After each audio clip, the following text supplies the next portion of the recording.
ఒక్కసారి కొమ్మూరి గోల్డ్ కి కాల్ చేయండి. తాకట్లో ఉన్న మీ బంగారాన్ని విడిపించి మార్కెట్ ప్రైస్ కి వాళ్ళు కొనుక్కుని మిగతా డబ్బులు మీకు ఇచ్చేస్తారు. నమస్తే, వెల్కమ్ టు అవర్ ఛానల్. నేను మీ యాంకర్ రెబిక. మనం టీవీ ఉంది మన కోసం. రీసెంట్ గా జరిగినటువంటి వైష్ణవి యొక్క హత్య, అది కూడా తన భర్త చేయడం, నిజంగానే నిండు గర్భిణీలు అని అంటే ఎంతో కూడా నిజంగా వాళ్ళకి ఎంత రెస్పెక్ట్ ఇస్తూ ఉంటాం. ఎక్కడికి వెళ్ళినా కానీ ఓ గాజు బొమ్మలాగా చూసుకుంటూ ఉంటాం. అలాంటిది 4 నెలలు గర్భిణి అయినటువంటి వైష్ణుని తన భర్తే హత్య చేయడం, అది కూడా ప్రేమించి పెళ్లి చేసుకున్న ఈ జంట విషయంలో ఈ విధంగా జరగడం అనేది ఎవరు కూడా 2 తెలుగు రాష్ట్రాలు కూడా జీర్ణించుకోలేకపోతున్నాయి. సో ప్రతి ఒక్కళ్ళ కంటిలో కూడా కన్నీలే ఈ సంఘటన చూసిన తర్వాత. అసలు దీన్ని మరిచిపోక ముందే శ్రీకాకుళంలో ఇంకో దారుణమైన సంఘటన వెలుగులోకి వచ్చింది. ప్రేమ అంటారు, పెళ్లి అంటారు, నలుగురిని ఒప్పించి ఇంట్లో గొడవ పడి పెళ్లి చేసుకున్నటువంటి ఈ జంట నిజంగా ఈ రోజు ఇంతటి దారుణంగా మీ వరకు ఒక న్యూస్ గా మారతారని బహుశా ఎప్పుడు కూడా ఎక్స్పెక్ట్ చేసి ఉండరు. ఇక్కడ వైష్ణు చూసుకుంటే 4 నెలలు గర్భిణి, కానీ ఈ రోజు అపర్ణ చూసుకుంటే 9 నెలల గర్భిణి. ఇంకొక 10-20 రోజుల్లో డెలివరీ. ఓ ప్రాణానికి జన్మనివ్వటబోయేటువంటి అపర్ణ దారుణంగా హత్యకి గురవడం అనేది ఎవరు కూడా జీర్ణించుకోలేకపోతున్నారు. అసలు ఈ దారుణానికి ఒడిగట్టింది ఎవరో తెలుసా?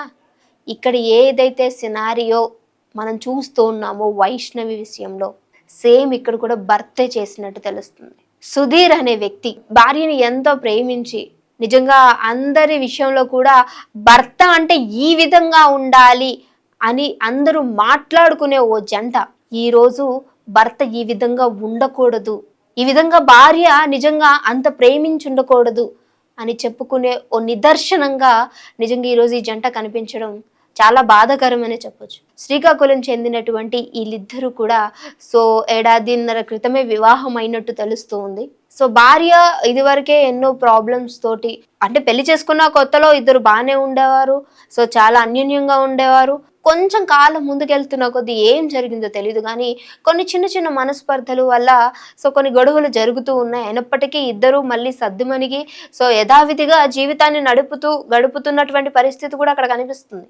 సో ఎప్పుడైతే April 11కి అపర్ణ గారికి బర్త్ ఏదైతే డెలివరీ డేట్ ఇచ్చారో దానికంటే ఇప్పుడు ఒక రీసెంట్ ఒక 2-3 డేస్ బ్యాకే ఆవిడ సంథింగ్ ఏదో మనస్తాపానికి గురయ్యి తను సూసైడ్ అటెంప్ట్ చేయడం జరిగింది. నువ్వు అదేంటి భర్త చంపేశాడు అని చెప్తున్నావు అని అంటే అక్కడికే వస్తున్నావు. సో ఈ అటెంప్ట్ చేసిన తర్వాత హాస్పిటల్ తీసుకెళ్ళి, ఎందుకనంటే డెలివరీ అవ్వబోతుంది, లోపల ఒక బేబీ ఉన్నారు కాబట్టి అది చాలా ఎఫెక్టివ్గా ఉంటుంది మనతో పాటు బేబీకి కూడా అని చెప్పేసి హాస్పిటల్కి తీసుకొని వెళ్ళి ఆవిడకి ట్రీట్మెంట్ చేస్తూ షీఈస్ ద ఫస్ట్ అంటే స్టేబుల్గా ఉన్నారు అని అర్థమైన తర్వాత కొంచెం మెడికేషన్ అయితే అవసరం పడుతుంది కాబట్టి హాస్పిటల్ ఆవిడని ఉంచారు. పేరెంట్స్ వచ్చారు, ఆవిడని చూసుకుంటున్నారు.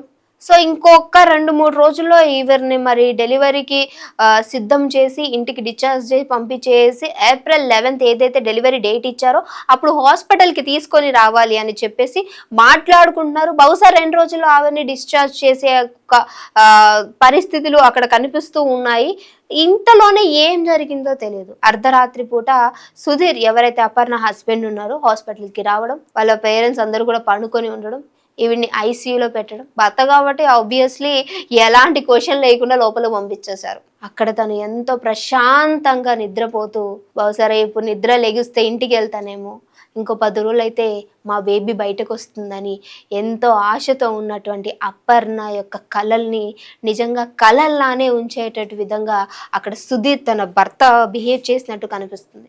వెళ్ళి తనకి ఆక్సిజన్ పెట్టారు. ఆక్సిజన్ తీసి మరి ఏ విధంగా ఆవిడని చంపారో తెలియదు కానీ, ఎందుకనంటే అందరూ కూడా ఇక్కడ ఏం జరిగింది అని తెలుసుకునే లోపే ఇదొక హత్యలాగా, నిజంగా అది కూడా సుధీరే చేశాడు అనే ఒక న్యూస్ని ఎవరు కూడా జీర్ణించుకోలేకపోతున్నారు. అంత్యక్రియలు అంటే సూసైడ్ చేసుకున్నారు కాబట్టి బహుశా ఇంకేమన్నా రియాక్షన్స్ జరిగి లోపల కెమికల్ రియాక్షన్స్ అయ్యి వీడు చనిపోయినట్టున్నారు అని అంత్యక్రియల్లో ఈయన యొక్క ప్రవర్తన చాలా అంటే ఆక్వర్డ్గా అనిపించడం, డిఫరెంట్గా అనిపించడంతో పాటు అక్కడ అందరూ కూడా సో ఈయన పైన ఏదో సంథింగ్ ఆ రోజు నైట్ వచ్చాడు, వచ్చిన తర్వాతే అప్పటి వరకు పాప బాగానే ఉంది, ఏమయ్యింది అని పోలీసులు వచ్చి అక్కడ చెక్ చేసి తనని తీసుకొని వెళ్ళి రిమైండ్లో కూర్చోబెట్టి అడిగిన తర్వాత నిజాలు బయటకు వచ్చాయి. అసలు ఎందుకు ప్రేమిస్తారో తెలీదు, దేనికి పెళ్లిళ్ళు చేసుకుంటారో తెలీదు, నీ ఫస్ట్ ఆఫ్ ఆల్ ఒక స్టేబుల్ లైఫ్ లేనప్పుడు పెళ్లి చేసుకోవడమే తప్పు నన్ను అడిగితే. అలాంటిది భార్య ఇష్టం లేకపోయినా, అసలు ఆ పెళ్ళే ఇష్టం లేకపోయినా ఇష్టం లేదని చెప్పి అయిపోతుంది కదా. అంతేగాని అర్ధాంతంగా ప్రాణాలని మధ్యలో తీసే రైట్ ఎవరికి లేదు. ఈరోజు మనం చూసుకుంటే వైష్ణవి హరిబాబు యొక్క స్టోరీ మరిచిపోక ముందే ఇంకొకటి శ్రీకాకుళంలో మేము ఉన్నాము అని తెలంగాణలో జరిగింది కదా, ఆంధ్రాలో కూడా మేము కూడా ఉన్నాం, మమ్మల్ని కూడా గుర్తించండి అన్నట్టుగా ఈ సుధీర్ చేసినటువంటి ఈ ఘటన నిజంగా కూడా అసలు కళ్ళల్లో నీళ్ళు తిరుగుతున్నాయి. ఎందుకనంటే నిండు గర్భిణి అసలు ఏ విధంగా ఇలా చేయాలనిపించిందో అర్థం కాలేదు. కానీ ఈ స్టోరీస్ వింటుంటే చాలా మంది కూడా అసలు పెళ్లిళ్ళు చేసుకోవాలన్నా, బ్రతకాలి అన్నా నిజంగా ఛాన్స్ ఉంటుందా లేదా, నెక్స్ట్ జనరేషన్కి మనం అసలు ఏమి అందిస్తున్నాం అనే విధంగా ఈ సినారియో కనిపిస్తుంది. మరి సుధీర్ని ఏం చేయాలి, ఇక్కడ జరిగినటువంటి హరిబాబు విషయంలో ఏం జరుగుతుంది, మీరేమనుకుంటున్నారు వీటి గురించి అనేది మాకు మస్ట్ అండ్ షుడ్గా కామెంట్ చేయడం మర్చిపోకండి. మనం టీవీ డెఫినెట్గా ఇలాంటి న్యూసెస్ మీ ముందుకు తీసుకురావడానికి ట్రై చేస్తూనే ఉంటుంది. ఇంకేమైనా వార్తలు వచ్చినా సరే మీకు అప్డేట్ ఇవ్వడానికి డెఫినెట్గా మేము ట్రై చేస్తాం. ఇంకో వీడియోతో మళ్ళీ మీ అందరి ముందుకు వస్తాం. అప్పటి వరకు చూస్తూనే ఉండండి మనం టీవీ.